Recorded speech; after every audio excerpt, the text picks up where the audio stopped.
The Eurozone has been dealt a fresh blow as Ireland's debt is downgraded to junk status by Moody's credit rating agency. It's fueling concerns the country could need a second bailout. This comes a week after Portugal's rating was also reduced and follows speculation that Italy too might be soon asking for a helping hand. To discuss the latest developments and what they might mean for the EU, we're now joined by Paul Nuttall, MEP for North West England, live for us in Brussels. Good to see you. So last week we heard that Portugal might need a new rescue package. Greece already had one. Ireland is predicted to be next. Do the bailouts work at all? They haven't saved these crippled economies. And where is all the money going? Well, the fact is what the bailouts are doing is they're throwing good money after bad.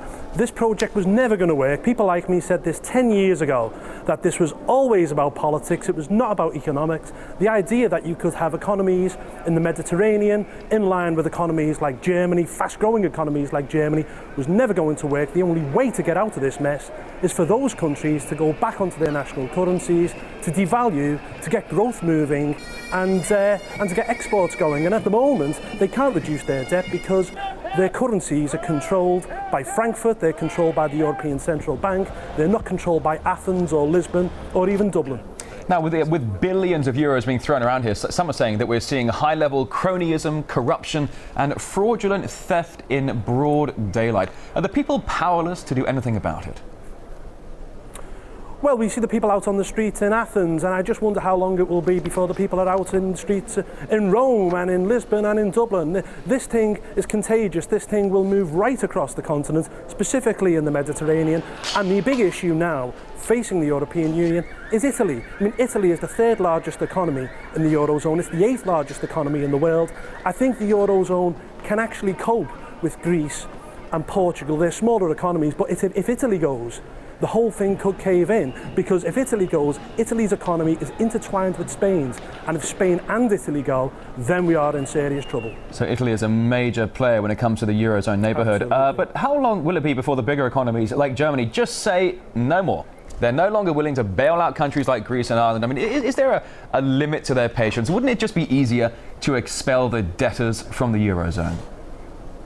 Well, I expect that the German people are fed up with it. I'm not sure whether the establishment are. There will be a meeting which takes place on Friday where they will discuss something called a Big Bang project, or a Big Bang idea. And what the idea that they will put forward is full fiscal union. The people, the mandarins in Brussels, don't see this crisis as a bad thing. What they see it as is an opportunity to create a United States of Europe.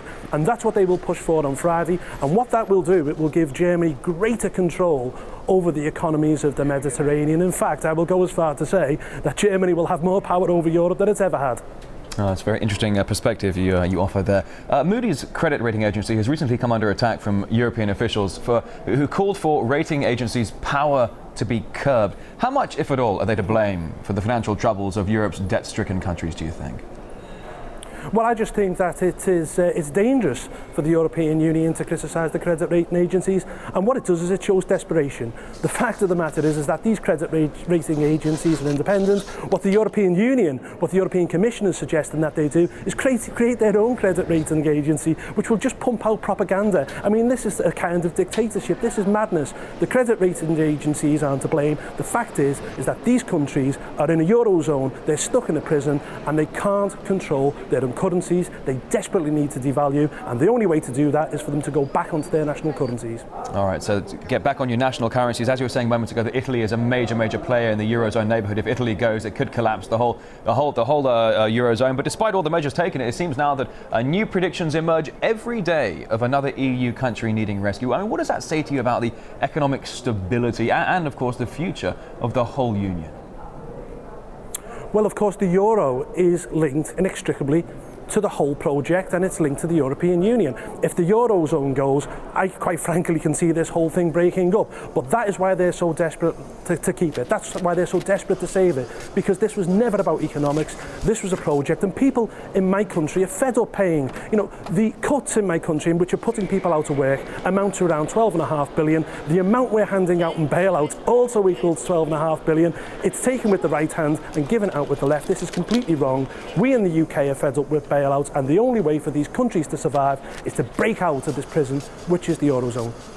Paul Nuttall, MEP from North West England. Thank you very much. Thank you.